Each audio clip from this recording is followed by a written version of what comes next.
Kembali di News Siang, pemirsa, Polda Metro Jaya akhirnya merilis rekaman CCTV kecelakaan maut yang menimpa mahasiswa UI Hasya Atalia Saputra di ruas Jalan Srengseng Sawah, Jagakarsa, Jakarta Selatan.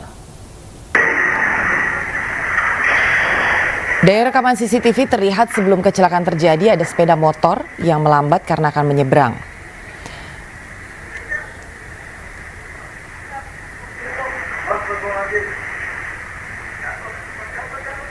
Dari arah belakangnya muncul korban dengan sepeda motornya yang diduga mengerem mendadak menghindari sepeda motor yang melambat di depannya.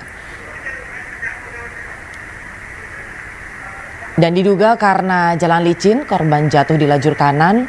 Di saat bersamaan dari arah berlawanan muncul mobil SUV yang dikendarai pensiunan polisi berinisial E yang kemudian melindas korban. Korban sempat dibawa ke rumah sakit, namun nyawanya tak tertolong. Bahkan korban juga ditetapkan sebagai tersangka oleh penyidik di Telantas Polda Metro Jaya karena dianggap lalai dalam berkendara.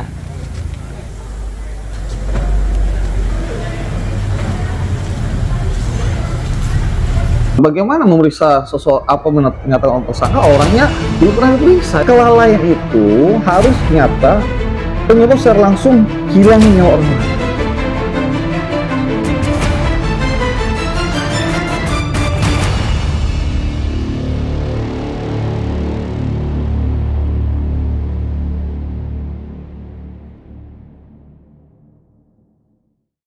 Assalamualaikum warahmatullahi wabarakatuh. Waalaikumsalam warahmatullahi Salam penegakan hukum, salam sahabat Kalibata. Selamat siang rekan-rekan. Levalin. siang. Kita mau bincang-bincang Levalin. Kebetulan kita membahas masalah yang kebetulan di Jakarta lagi ramai dibahas. Sambil memberikan mungkin sedikit pendidikan kepada teman-teman yang belum mengerti. Jadi begini, mungkin rekan-rekan melaporkan juga mengikuti pemberitaan di media sosial khususnya YouTube. Baru-baru ini ada sedikit polemik masalah laka lantas yang dialami oleh seorang mahasiswa Universitas Indonesia. Banyak perdebatan yang muncul setelah kejadian tersebut. Kejadian tersebut terjadi pada bulan Oktober 2022 dan ternyata kita dikagetkan ternyata almarhum ditetapkan sebagai tersangka, tapi kemudian langsung di SP3. Oke, jadi kita masuk ke masalah hukumnya, Le. Le mungkin sudah nonton kan rekamannya sepintas? Bukan hanya rekaman, Bang Roy, itu juga ada masuk di beberapa media, Ya. baik itu Kompas maupun Tempo, serta diliput media nasional juga terkait kecelakaan lalu lintas mahasiswa UI itu.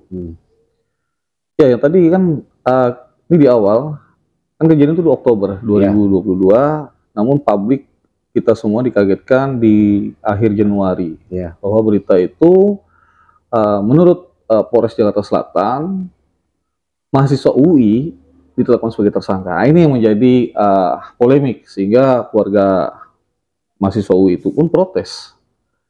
Dan terakhir di awal Februari, kalau tidak salah itu tanggal 2, kemudian dilakukan rekonstruksi ulang. Itu yang kita awali dulu, Pak Roy. Jadi supaya publik juga sama-sama mengerti, Le. Kalau tidak salah, almarhum disangkakan pasal 310 Undang-Undang Lalu Lintas tahun 2009. Bagaimana menurut Le? Kalau nggak salah kan bunyi pasal tersebut adalah menyebabkan orang lain meninggal dunia. Iya, Bang Roy. Jadi kalau kita membahas mengenai kecelakaan lalu lintas, hakikatnya ini lebih dekat persoalan lalai. Kelalaian, kita bahas di sini kelalaian atau kulfa kalau bahasa hukumnya. Nah, persoalan hari ini di beberapa media, kecelakaan yang mengakibatkan mahasiswa UI tadi meninggal, itu yang saya lihat pertama melalui rekaman CCTV, ya, peristiwa itu terjadi di malam hari, di mana mahasiswa UI tadi yang meninggal itu jatuh. Jadi sebelum dia dinyatakan meninggal, dia terlebih dahulu dengan peristiwa jatuh akibat mengerem. Karena ada kendaraan yang berada di depannya. Nah, ketika jatuh itulah mahasiswa UI tadi ditabrak, dilindas. Katakan di sini dilindas oleh sebuah kendaraan roda 4 yang berita itu dikendarai oleh AKBP Purnawirawan Polri. Nah, jadi kalau peristiwa yang seperti itu, Bang Roy, saya sangat tidak sepakat dulu dengan pernyataan Jakarta Selatan, Polres Jakarta Selatan, ketika di akhir Januari menyatakan mahasiswa UI itu sebagai tersangka. Yang pertama, ketidaksepakatan saya menganalisa di sini, bagaimana penetapan tersangka mahasiswa UI sementara mahasiswa itu sudah meninggal. Iya. Nah, ini tidak fairnya. Padahal yang kita ketahui sebelum ditetapkan tersangka, setidaknya orang yang tersangka kan harus diminta keterangan. Nah, tapi orang sudah mati, masih ditersangkakan. Ini menjadi salah satu negatif dari pernyataan itu. Nah, sehingga katakan ada rekonstruksi ulang di awal Februari, itu langkah tepat untuk menguji kembali fakta-fakta apa sih yang sebenarnya terjadi di kecelakaan di Oktober 2022 itu. Itu Bang. Jadi yang saya pribadi menarik mau kita bahas itu adalah masalah unsur kelalaian. Betul. Di pasal 310 itu tersebut. Bagaimana pada menyikapi atau pendapat tentang kelalaian? Ya, jadi kalau kita kembali ke persoalan unsur kelalaian, laka lantas ini Undang-Undang 22 tahun 2009 adalah kejadian yang tidak disengaja, baik di sendiri ataupun juga dengan pengguna jalan lain. Jadi bahasa tidak sengaja kelalaian tadi harus dilihat berdasarkan fakta, Bang Roy. Ya. Jadi kita tadi ilustrasikan peristiwa yang dialami mahasiswa UI. Ketika dia jatuh dari kendaraan karena mengerem di cuaca yang gerimis, nah kita polisi atau penyidik harus melihat apa sih penyebab orang mahasiswa itu jatuh. Ya, jangan hanya karena dia jatuh atau bolehkah dikatakan dia karena mengambil di jalan yang sebelah kanan lalu dikatakan salah. Nggak bisa begitu. Harus dilihat dulu, diukur, dinilai kenapa penyebab dia jatuh. Ya, ketika dia jatuh karena menghindari karena ada kendaraan atau pengguna jalan lain yang mendadak, maka kita lihat ketika dia jatuh, apakah ketika ditabrak sama kendaraan roda 4 langsung mati. Ini dinilai lagi, Bang Roy. Jadi bahasa lalai ini ada derajatnya, Bang Roy. Jadi kalau saya lebih tepat, saya mengambil teori individualisir, post factumnya, artinya penyebab yang lebih dekat yang mengakibatkan hilangnya nyawa mahasiswa UI itu. Makanya kalau kita ngikuti dari berita kan, ada beberapa yang kita bisa jadikan faktor kelalaian. Jadi contoh, semua media mengatakan bahwa begitu kejadian tersebut, si korban sempat sekitar 45 menit tergeletak di aspal. Artinya, dari saya mengatakan di situ juga ada kelalaian. Bagaimana menurut Anda? Iya, makanya tadi Bang Roy, ketika korban jatuh, ini fakta yang peristiwa yang konkretnya dia jatuh, kemudian ditabrak sama kendaraan roda 4 tadi. Pada saat itu apakah korban langsung seketika meninggal atau menghembuskan nyawa? Kalau misalnya masih hidup, masih ada kesempatan untuk ditolong, maka kewajiban hukum bagi kendaraan roda 4 pengemudi tadi, kewajiban hukumnya dia segera melakukan pertolongan itu, membawa ke rumah sakit. Karena dia posisi masih hidup misalnya. Nah, ketika hal ini tidak dilaksanakan oleh pengemudi roda 4 tadi, ini juga bisa kita katakan penyebab dia tidak segera memberikan pertolongan ke rumah sakit. Ini penyebab yang lebih dekat menghilangkan nyawa si mahasiswa itu. Andaikan waktu itu langsung dibawa, mungkin belum meninggal. Betul, Bang Roy. Kan gini, Bang Roy, ini publik juga harus tahu bahwa Undang-Undang Lalu Lintas dan Angkutan Jalan itu di pasal 312-nya itu ada ancaman pidana bagi pengemudi yang tidak segera memberikan pertolongan.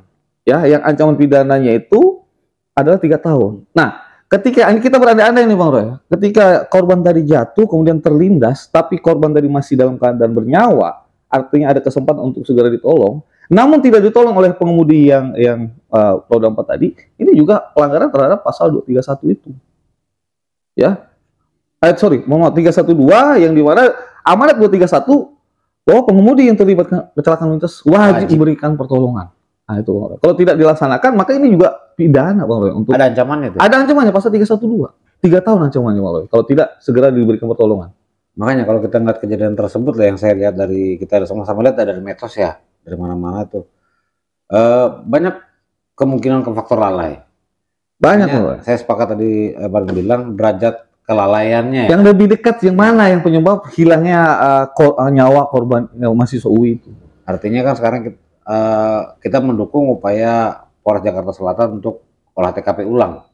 Iya, ini juga Bang Roy, ini juga harus kita perhatikan juga masyarakat. Bagaimana kecepatan kendaraan. Nah, ini juga harus diukur. Bagaimana kecepatan kendaraan, baik itu roda 4 yang melindas korban Mahasiswa UI tadi, juga bagaimana kondisi jalan itu. Nah, kemudian rambu-rambunya seperti apa. Nah, ini juga harus menjadi faktor perhatian penyidik untuk mengukur siapa sih yang lebih dekat menjadi penyebab lalai, tindakan lalai hingga mengakibatkan hilangnya nyawa mahasiswa UI itu. Tapi saya balik ke ini, seandainya nih penyidik tidak jadi menetapkan tersangka kepada si terduga ya kita bilang ya, si pemilik roda 4 tadi itu, karena mungkin si ini tadi sudah meninggal, nggak bisa diminta keterangan lagi. Kan begini Bang Roy, laka lantas itu kan ketika korban dinyatakan meninggal, ada saksi-saksi atau rekaman CCTV yang bisa dijadikan alat bukti. Ya. Nah, kemudian juga hal-hal yang begini terkait lalu lintas ini kan penyidik juga harus jeli bagaimana menilai kondisi lalu lintas itu. Artinya kelengkapan kendaraan, terus bagaimana hasil nanti visum pada korban tadi, ini matinya korban apakah seketika di jalan itu atau masih ada kesempatan korban ini masih bisa dibawa ke rumah sakit, atau bisa jadi dia tidak menetapkan si roda 4 tadi sebagai tersangka karena kesalahan si korban tadi. Belum tentu, tidak bisa begitu cara berpikirnya Bang. Nggak bisa begitu, karena saya mengilustrasikan begini. Andai kata kita sebagai pengendara, katakan kita melanggar lalu lintas, mengambil lajur kanan, itu kan belum tentu bisa dipastikan orang berkendaraan mengambil lajur kanan pasti mati. Belum tentu Bang Roy. Ya, itu. Belum tentu. Artinya kelalaian itu harus nyata penyebab secara langsung hilangnya nyawa orang lain. Nah, ada orang pengendara mengambil lajur kanan belum tentu mati Bang Roy. Ya, jadi hal-hal begini jangan penyidik juga jangan hanya melihat dari sudut kesalahan atau sudut korban yang karena terjatuh tadi, tapi penyidik juga harus komprehensif menilai korban yang jatuh berkendaraannya, kemudian pengemudi mobil roda 4 tadi juga kendaraan lain yang pada saat itu saling terkait kejadian. Oke, berarti kalau kita secara acara pidana nih, penetapan tersangka tersebut tanpa memeriksa pun salah ya? Ya, itu sudah menyalahi aturan. Bagaimana memeriksa menyatakan orang tersangka, orangnya belum pernah diperiksa. Ini kan logika hukumnya sangat membuat masyarakat kecewa, apalagi korban tentu keberatan dengan kondisi seperti itu. Oke, mudah-mudahan ini bisa jadi pencerahan buat rekan-rekan. Satu ada sering pertanyaan di masyarakat, ini mengenai lalu lintas ya. Sering ada anggapan di masyarakat, terjadi laka lantas, ada korban meninggal dunia. Terus biasanya kan ini ada usaha perdamaian, mediasi antara si terduga pelaku dan si korban nih. Mungkin kadang-kadang dari pihak pelaku ada memberikan korban kompensasi lah berupa pemakaman atau apa. Banyak masyarakat sering bertanya seperti ini. Pak, kenapa saya sudah berdamai tapi kok perkaranya lanjut? Nah, itu biar masyarakat juga jadi masyarakat juga harus tahu ketika bicara kecelakaan lalu lintas yang mengakibatkan hilangnya orang lain, tidak bisa dihentikan proses hukumnya sekalipun ada perdamaian. Artinya proses hukumnya harus terus berlanjut sampai diperiksa di pengadilan sampai ada putusan. Dan kalaupun itu terjadi perdamaian, ini menjadi pertimbangan bagi majelis dalam menjatuhkan putusan. Hal-hal yang meringankan seperti itu, Bang Roy. Berarti meringankan? Hanya bersifat meringankan. Perdamaian itu nanti hakim dalam di persidangan menilai kalaupun keluarga korban dengan tersangka terdakwa itu terjadi perdamaian, ini menjadi pertimbangan untuk meringankan putusan. Oke, jadi tidak bisa dihentikan Bang Roy, seperti itu. Cuma kan kembali ke penyidik juga, Iya, makanya ini tantangan. Jadi gini Bang Roy, sebelum kita akhir ini tantangan bagi penyidik, khususnya penyidik yang kecelakaan lalu lintas. Artinya kan dengan kondisi yang sudah maju, jumlah kendaraan yang semakin padat, kemudian juga manusia yang juga sudah semakin banyak, maka penyidik di sektor lalu lintas yang diberikan kewenangan juga harus mempunyai suatu keahlian. Jangan hanya ibarat kata dengan konsep-konsep tradisional, hanya keterangan satu pihak lalu membuat suatu kesimpulan, tapi dia harus komprehensif. Artinya ada visum korban itu dilihat, oleh TKP-nya bagaimana, terus kendaraan-kendaraan yang terlibat kejadian itu harus diperiksa, ya. Kondisi pengemudi, pengguna jalan juga di situ harus diminta keterangan. Jadi terus kemudian juga kalau ada di kota kan rekan CCTV juga ada Bang Roy. Nah, ini harus dilihat semua harus diperiksa. Jadi kesimpulan-kesimpulan yang disampaikan penyidik itu setidaknya mencerminkan keadilan yang dimana di sini keluarga korban telah menderita karena keluarganya meninggal. Jadi suatu proses hukum itu jangan sampai menimbulkan masalah baru bagi keluarga korban itu, karena mereka menunggu keadilan sampai hari ini. Oke, makasih Le. Makasih. Jadi rekan-rekan sahabat Kalibata, mudah-mudahan yang barusan kita diskusikan ada gunanya, bermanfaat. Tapi tetap juga kalau ada teman-teman yang ingin bertanya, bisa datang ke kantor kita untuk diskusi atau menghubungi kontak person yang ada di video ini. Oke, demikian dulu Le. Terima kasih banyak. Terima kasih. Salam rekan hukum, salam sahabat Kalibata. Assalamualaikum warahmatullahi wabarakatuh. Waalaikumsalam.